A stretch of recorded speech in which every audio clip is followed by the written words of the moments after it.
What's up, everybody? Welcome to another episode of What's Your Point? I'm your host with the most. I'm Barnyard. This is Aaron, and we are here to talk about some shit. I want to do a quick rest in peace to Mr. Tom Petty, one of the greatest artists of all time. Passed away this past week. Also, a quick rip to Harvey Weinstein's view in the liberal public. We're here today to talk about not necessarily like a challenge topic or really a discussion topic. It's more of like a personal thing. A personal debate. I have a bias against Netflix.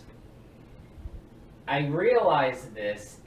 I feel like when I'm saying that, I feel like I'm saying like I'm racist against blacks or something like that. Really, It's pretty much as bad. this resurgence of Netflix as not only a distributor but a producer, it's created this weird dichotomy in me where like he'll tell me to watch something on Netflix, like a Netflix original that's been critically lauded just as well as half the shit that's come out this year, but I just don't. And there are some times when I watch something, I think I watched a trailer recently for something, like some award movie that I was really interested in. And I realized that when I saw the Netflix logo come up for it, I kind of sighed a little bit. I've never been able to take Netflix originals seriously. And in an industry where Netflix is becoming a bigger and bigger powerhouse, I feel a larger disparity between my feelings and the rest of the world. And I think it's the first time that something like this has happened because of age. The idea of your parents listening to the kids' music and, the music's not like it was back in my day. I think this is the very first time that I've been able to recognize that kind of thing happening with me. And it's weird. When did you get into Netflix? It was a birthday present. What? My aunt and uncle got me a Netflix subscription. Oh. As a birthday present. We got you a company as a present. Yeah, no, they bought Netflix for me. It was great. I signed all the bills. Season 3 of House of Cards, I think was 2015. Yeah, it was 2015, so I was 16 at the time. I got into Netflix around 2003. At the time, Netflix was just Blockbuster online. Meaning, whenever you get a Netflix account, you get, I think, a limit of 1 or 2 DVDs you could rent a month.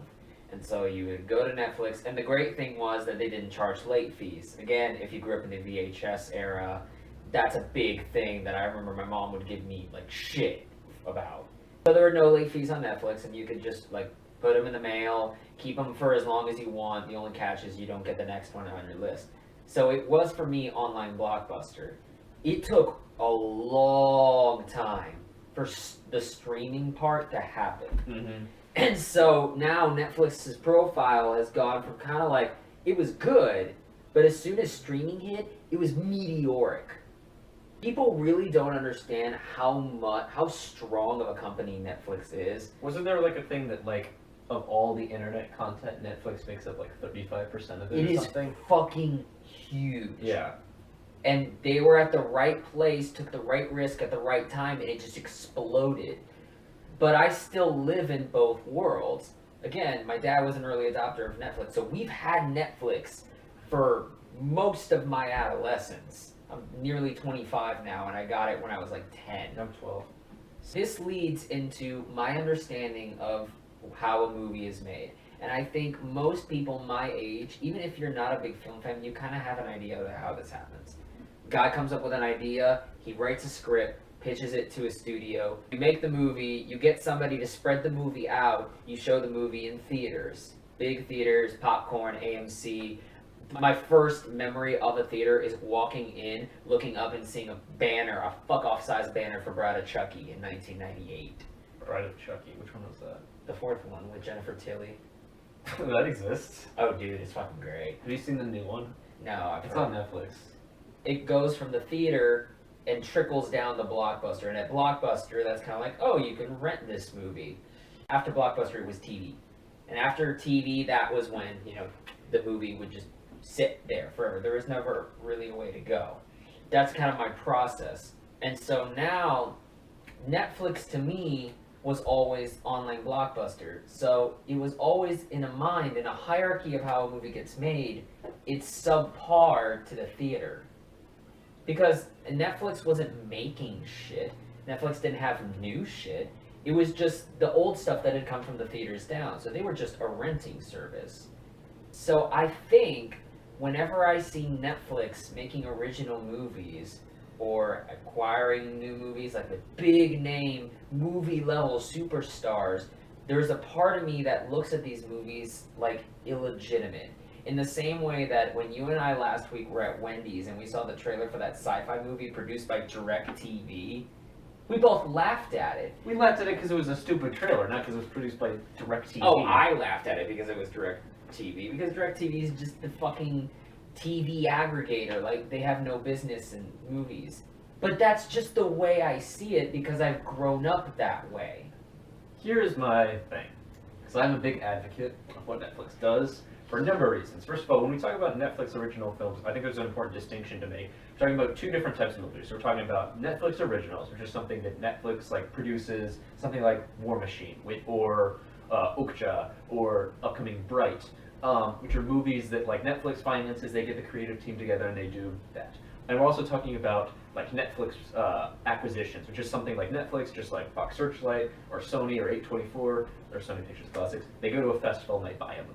Now I think in both of those situations, you're looking at movies that would not reach an audience otherwise. There was a great article, and I'm fucking forgetting the guy's name because I'm an asshole, but the director, there was a great film earlier this year on Netflix called Tramps. It's this coming-of-age love story. Grace Van Pattern is one of the leads, and Callum Turner's the other one. It's a delightful movie. Go check it out. But they were talking. I remember there was an interview with the director who, when he found out that his film, because it was at Toronto last year, when he found out that the film was that it was getting purchased by Netflix, he just started sobbing because the market for indies movies is really shitty. The most indie movies make a year is I don't remember what it was last year, but a couple years ago, Sicario was the biggest grossing indie of 2015. It was $40 million, which is nothing.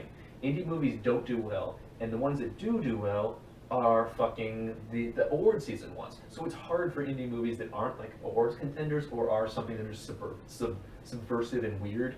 It's hard for them to have a market, and these movies literally aren't reaching any audiences otherwise. So there's a ton of great indie movies this year. Tramps I already mentioned. There's a great sci-fi movie called The Discovery that more people need to watch because I want to talk about it with them because it's really interesting. By allowing it to reach a larger platform, you're giving these directors a chance. And then we talk about the Netflix original productions or something that Netflix is producing itself.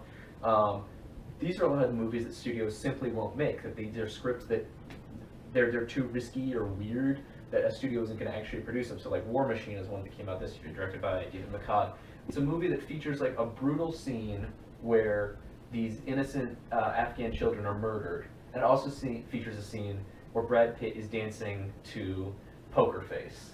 That's something a studio would not make. And we look at the other movies coming out like Okja, which was Bong Joon-ho's film. And it's something, I didn't like Okja, I thought it was pretentious, but I'm glad it got made because that's something that's a product of an artist who wanted to make something and he didn't have the means to make it other ways.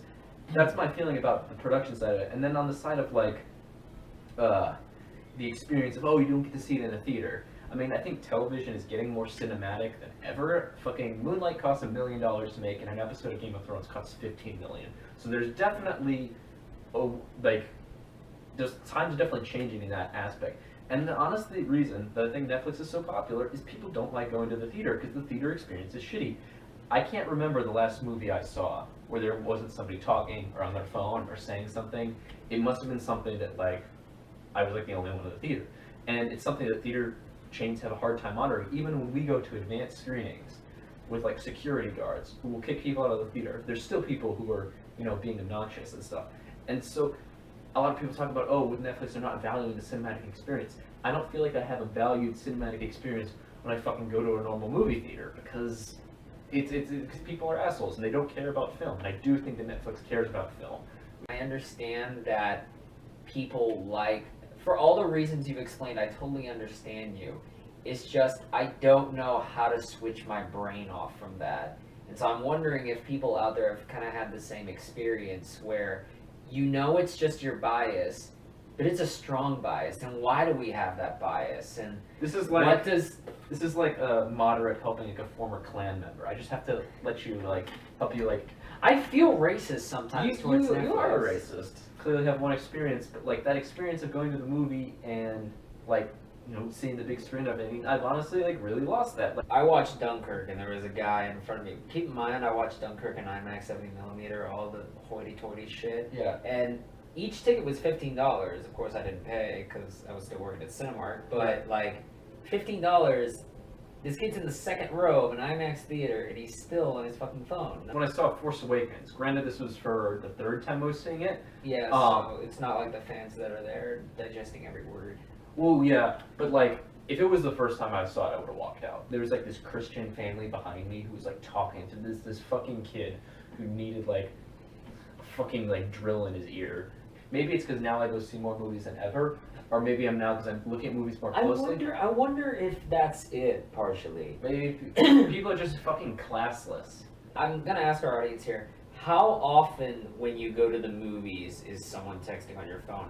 And how often do you go to the movies? Because we go see maybe 50 to 60 theatrical movies a year. Let's see. I mean, we really could. Last year I saw 95 movies. This year, Yeah, but you watch a lot more Netflix shit than I do. last year there was only one Netflix original movie, so 94 movies, not counting repeated viewings. Oh shit. So You know what? I might be underselling it because we go see movies a fucking lot. this year currently am at 72. I think that probably balances out between Yeah, the it Netflix does. stuff versus stuff I saw like multiple times. Yeah. I see a lot of fucking movies, and Yeah. I've only had a few experiences when there wasn't. So if you only go see like 1 or 2 movies a month, let us Or a know year. how often that happens to you. If it's really that big of an epidemic as we think it is. Because obviously I don't think there's any hard science on this. I have kind of started to lose that too. Did I tell you that I walked out of the screening of Patty Cakes just because I could already tell that crowd was going to be obnoxious before Yeah, we yeah, I know started? you told me that, and that's happened to me before. Like I went to it's a like, screening I'm of not- something. Oh, it was that Selfless movie with Ryan Reynolds, and I just saw the people in line. I was like, no thanks. I think people are just getting too comfortable in movie theaters. That's why, like, honestly, I'm okay with going to like a nicer movie theater because it's like, all right, the people who are going to see this are maybe they're paying more money, so they want to like actually like go see movies. It's not like, oh, let's take all our kids to go see Emoji Movie. Let's feed them paste while we're at it. Do you see the article about the Academy bitching about Netflix originals being considered for Oscars? It's cheapening the awards. Now we're going to nominate Les Miserables because that's a fucking movie. Is there anybody who's experienced that kind of technological shift where you notice that technology is changing, but you grew up one way, so you just find yourself, even though you recognize the merits of what's new, you still find yourself clinging to what's old. So let us know if y'all feel that way. I'm pretty sure our audience is like our age. Anyway, if you like this video, please click the like button down below. Also make sure to subscribe, be the first to know whenever we have new content. Also click that bell icon so you're notified whenever we have a new video. We've got Facebook, Twitter, and Instagram.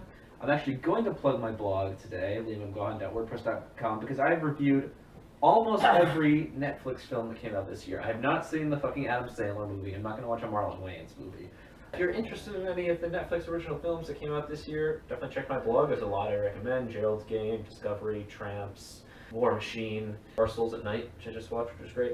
I'm gonna go watch Blade Runner in a half hour. So, I've never seen the first Blade Runner. Fucking He asshole. loves the first Blade Runner, One of my so favorite movies. we're gonna go see what kind of range we can build today. Yeah. I can't do this by myself. You ever notice that when we have no way to end the video, he starts singing? I can't.